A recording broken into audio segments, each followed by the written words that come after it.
Assalamualaikum warahmatullahi wabarakatuh. Hamdan wa syukrulillah, amma ba'd. Anak-anakku sekalian rahimakumullah. Pada kesempatan ini Bapak akan melanjutkan pembahasan dari guru kita Pak Haji Sae dan Pak Sofi. Yang kali ini Bapak akan sampaikan materi tentang wakaf, ya. Dalil pensyariatan dan keutamaan wakafnya. Anak-anakku sekalian rahimakumullah, berdasarkan pendapat para ulama ahli fikih di bidang fikih, maka kita dapat mengetahui tentang penjelasan wakaf itu adalah harta yang diberikan, di mana harta ini akan diberdayakan untuk kepentingan umat atau masyarakat, yang tentu saja harta yang diberikan ini bersifat permanen, jadi tidak boleh diambil lagi. Itu wakaf.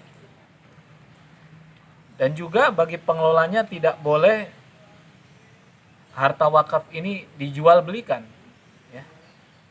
Itu harta wakaf. Kemudian ulama sepakat bahwa wakaf ini salah satu ibadah yang sangat dianjurkan. Ini menurut para ulama. Di dalam firman Allah Subhanahu wa taala, a'udzubillahi minasyaitonirrajim, lan tanalul birra hatta tunfiqu mimma tuhibbun wa ma tunfiqu min syai'in fa innallaha bihi alim. Yang artinya, kamu sekali-kali tidak sampai kepada kebajikan yang sempurna sebelum kamu menafkahkan sebagian harta yang kamu cintai. Dan apa yang kamu nafkahkan, maka sesungguhnya Allah mengetahui. Anak-anakku sekalian, berkaitan dengan ayat ini, ketika turun ayat ini, surah Ali Imran, ayat ke-92 ini, ketika turun, disampaikan kepada para sahabat, melalui lisan Rasul Shallallahu Alaihi Wasallam, maka ada salah seorang sahabat namanya Abu Tolha. Ketika mendengar ayat tersebut, dengan segera Abu Tolha, dia seorang yang kaya raya, dia memiliki banyak kebun, ya.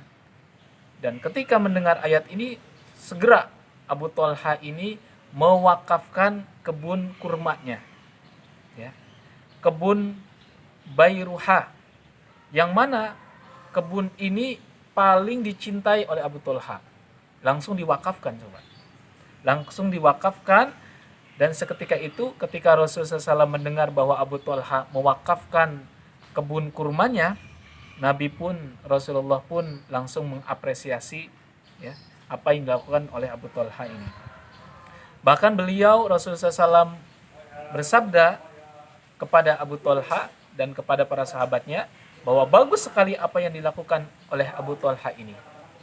Dan itu, ya, yang diwakafkan oleh Abu Tolha itu adalah investasi yang sangat menguntungkan di akhirat.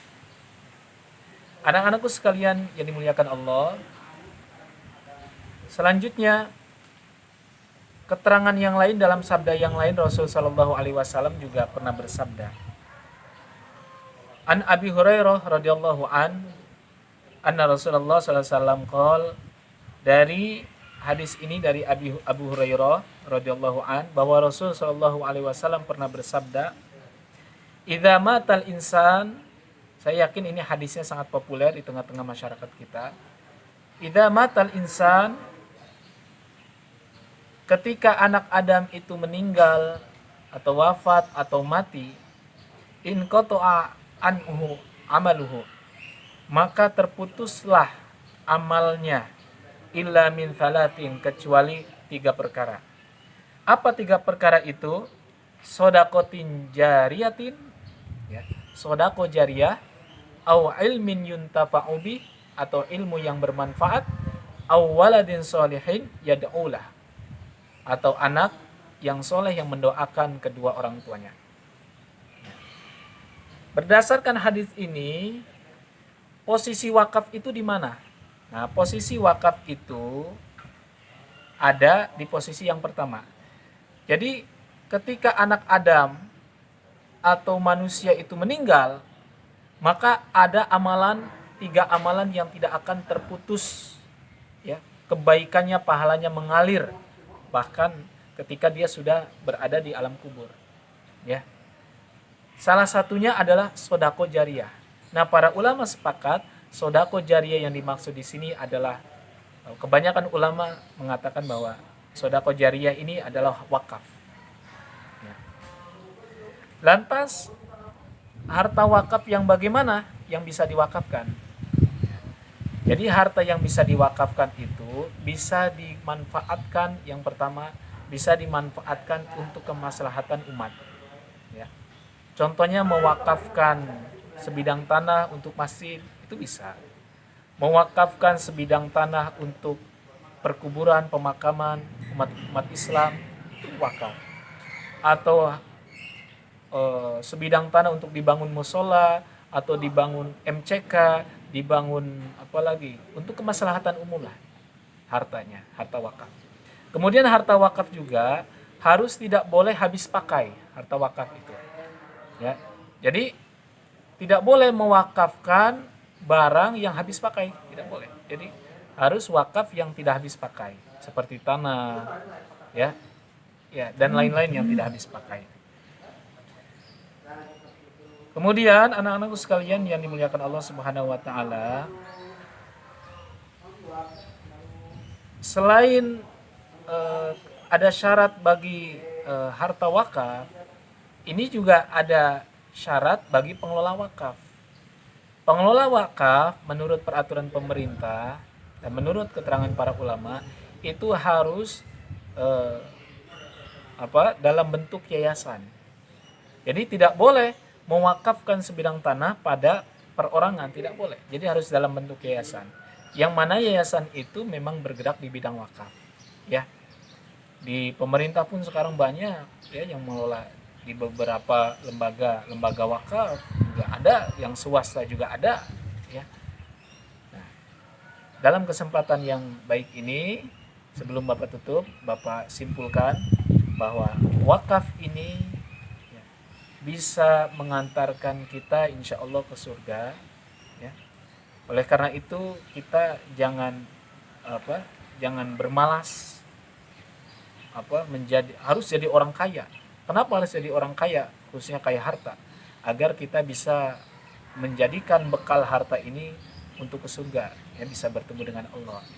Jadi kalau kita kaya harta, kita bisa mewakafkan tanah kita, ya, tanah yang kita miliki jelas, untuk masjid, untuk pemakaman, kemudian untuk kemaslahatan umat yang lainnya, ya.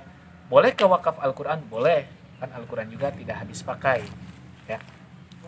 Kemudian, ya, yang terakhir, ya, sebelum Bapak tutup, ya, kita berdoa kepada Allah. Dengan kondisi yang sekarang sedang mewabah COVID-19, kita berdoa, berharap kepada Allah kita tetap sehat, dan tentu saja mudah-mudahan kalian, anak-anakku sekalian yang berada di rumah, Bapak doakan mudah-mudahan jadi orang yang kaya raya, ya, kaya harta, yang mudah-mudahan dengan kekayaan itu Anda bisa berwakaf, walaupun sekecil apapun itulah wakafnya. Mudah-mudahan dengan harta yang kita wakafkan, Anda wakafkan itu bisa mengantarkan ke surga. Walaupun kita sudah meninggal, harta wakaf itu pahalanya akan selalu mengalir, ya, walaupun kita sudah meninggal, insya Allah. Demikian, mudah-mudahan bermanfaat bagi kita semua. Akhir kata, wabillahi taufiq wal hidayah. Wassalamualaikum warahmatullahi wabarakatuh.